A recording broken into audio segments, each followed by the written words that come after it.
The notion that ChatGPT needs to drink a water bottle worth of fresh water for every 20 to 50 questions you ask, and that AI could use as much energy as the Netherlands at some point, isn't a horror story hypothetical, but real life. Yeah, that might be something that we shouldn't just desensitize. Well, maybe if you like the idea of 700,000 liters of clean fresh water going down the drain, or droughts and the disruption of ecosystems. The estimate is that data centers use 200 terawatt hours each year, which surpasses that of some countries. Yet nowadays, to stay successful in a lot of the services provided by companies, platforms must go beyond the general purpose criteria in order to go somewhere. Even platforms for policing are being reworked to become more and more integrated into the digital economy using data extraction, in order to outsource their IT departments for efficiency, of course. Even proficiency in AI is becoming more and more of a baseline career requirement.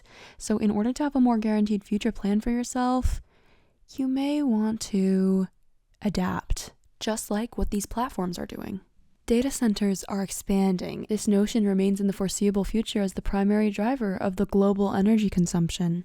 This is an issue we must address. It is the elephant in the room. It's going to continue to happen. It's already been introduced, but what can we do? How can we reduce the implications? We are still far from a circular economy, yet this would be the ideal hypothetical intervention. But what can the general public do, especially those who are most vulnerable to using AI or being engulfed in the algorithms of the social media they're using without maybe enough awareness about it? There are tools that help you promote circularity, but a lot of these softwares seem to be paid services. It's also just not as convenient for people who are contributing to things without really being aware of it. If you're not aware of something, or you're aware of it but ignorance is kind of bliss for you, like you're not really understanding it to the degree that it is, then you probably wouldn't be looking into it. Unless you gained awareness through short-form content. According to National Geographic, the average attention span has shrunk to roughly 40 seconds.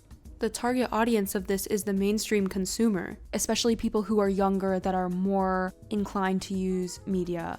I know this campaign I am proposing may sound like it is not as impactful as it is because it is a campaign on social media. It seems ironic. It doesn't seem like much, but giving the algorithms a taste of their own medicine, that is what is going to help people gain awareness of just how bad AI is contributing to these data centers, how bad it is affecting the environment. The awareness needs to be increasing because there are a lot of people using AI to create all of their content, and I think the movement of being against using AI for things such as that should be promoted. We need to fight the algorithm, not through a guilt-tripping approach, but more so an approach that puts things more into picture.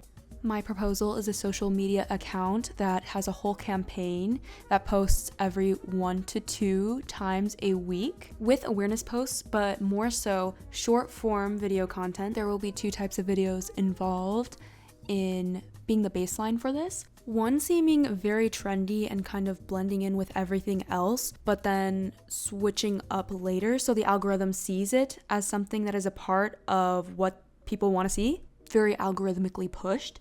Having a clip like that in the beginning of the video that is being posted and then suddenly changing to the message that we are trying to convey.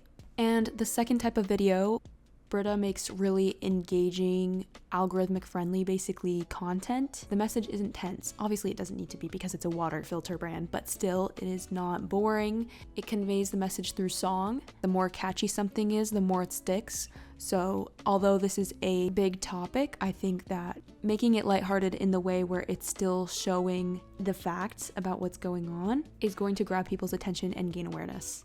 What makes this different from other campaigns is that if we push this campaign as something more tense in a negative emotional tone that is just doing what the other campaigns are doing, we need something that keeps people watching, not something that can be labeled as fear-mongering. Because a lot of people are doing that on social media. When they see something, you can just label anything as fear-mongering when it could just be the truth. We don't want this to be labeled fear-mongering by people who need to see it the most, who would rather not want to have to deal with the knowledge of the implications. It will rub off the wrong way. But that is less likely with this approach. You may be wondering what steps we need to take for this campaign so that we can actually have this approach come to life. As mentioned, consistency is absolutely key, which is why the campaign will be posting as much as possible 1 to 2 times a week at least. Step 1, we're creating the accounts. Instagram is the main, but it's important we get this out on TikTok and YouTube Shorts as well for maximum engagement. And all of the posts will be posting together on each of the platforms. Step 2, branding is crucial. We're going to create the branding, making sure the message is clear. The third step I'm going to take is hiring video editors. Realistically, with a budget, I would be looking for video editors who I know as peers or volunteers. Anybody who is willing to do it for the message rather than just money. In this project, I'd consider myself the social media manager, but I would definitely get some assistance helping me with the media. And finally, step 4 is yes, buying ads on social media. This will ensure even more that the content is going out there, not just going to a void.